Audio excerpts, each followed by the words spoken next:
So how do I coach my sales team? I believe coaching is an essential part of building high-performance teams. And it's not just sales. It could be the entire company. It's part of the culture. It's the shared attitudes, the beliefs, the behaviors, and the relationships. It's a source of energy and passion and can lead to a competitive advantage. And it's all based on feedback both ways. Research shows that if you train alone, you get a jump in productivity, but then people fall back so that maybe you get a 22% gain. But with coaching, it's sustainable, and you can get as much as an 88% increase in performance. So what are you coaching to? Well, first, help them to develop personal goals on sales performance, and then translate that into business personal goals. What does it mean to them? So as you build the foundation, you learn what that does mean to them, but also maybe there's some other areas like relationships they want to build outside, maybe personal development, or maybe they're involved in some community activities, charity, or they want to improve their health. And if you help them to set goals in all these areas and help them to chunk it down, then they know the activities they need to do. They can be 100% in control of and keep themselves accountable for doing that.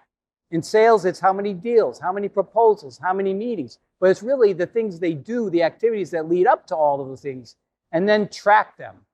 Okay, what are those activities? So it gives you what to coach them to, right? So when you're coaching, usually it's performance or relationships, okay? So there's a lot of ways to apply it. But if there's some gaps in performance or relationships, then you have a one-on-one meeting with them, okay? Now, it could be either one, but you start with the behavior. What are the behaviors that you're doing, and what is the impact on relationships and results? First, you want to make sure it's the right time, because sometimes we jump in when we're not centered, all right? But then you ask permission, and it's best if you do that with a positive intention, okay? So, Charlie, I would like to sit down and talk to you about maybe building your pipeline, a little stronger pipeline, and I think you could benefit from that. Is now a good time? Let them tell you if it's not a good time, okay? Then you want to state your observations. What are the behaviors that you observed? And what is the relationship on the impact on relationships and results?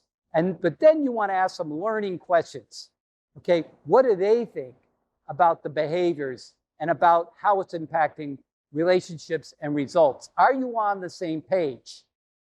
Because if you're not, you got to keep on talking about it and then listening really empathetically and reflectively, okay? Then once you're on the same page, it's just a matter of asking them, hey, what do you think we should do about it? Because 80% of the time, they're going to come up with a plan on their own. In fact, even 60% of the time, you don't even need to suggest options.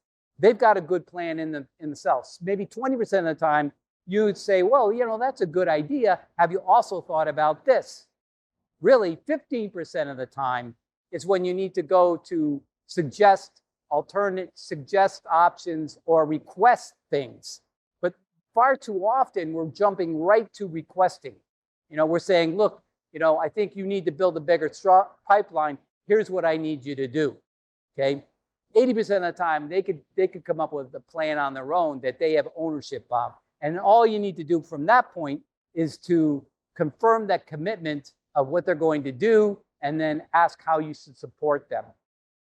5% of the time, you go to, all right, there's consequences if you don't change, okay? So there's other ways you also can, use coaching on the fly. So for example, how many times, what do you do when somebody comes to you with a problem, whether it's a subordinate or a peer, and just tell them what to do? What are you creating when you're doing that? Okay? Why not ask a few questions? Okay, why is that important to you? What have you tried? How's that working for you? What does it look like when you're successful in achieving that? Okay, and when you do that, people start to solve their own problems, and a lot of times before they even come to you. And then there's feedback, positive and negative. There's never enough feedback. And so we want to make sure that you're looking for opportunities to share in both ways.